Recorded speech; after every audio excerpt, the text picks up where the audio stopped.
video, I'm going to explain you how to do a buttonhole using Brother Inovis 950. These are the things you require. First, mark the position of your buttonhole, where exactly you want your buttonhole to be. Let's say if this is the place where you want your buttonhole to be, roughly take your button and position it in your buttonhole maker in a way that it fits properly. Take it to your machine and put it down. Place your fabric. You need the starting point of your buttonhole, so place it just below that. And there's a small lever, bring it down so that the length of your button is determined.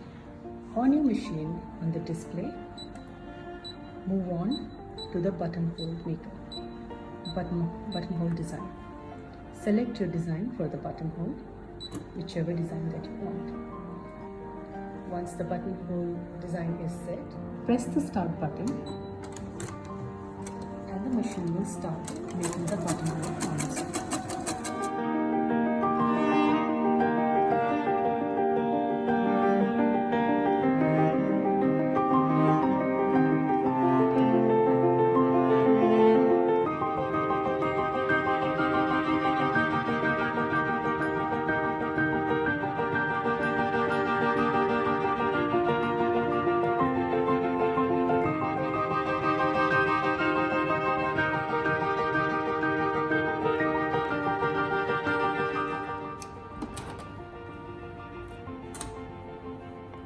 Cut it from the center to create the hole.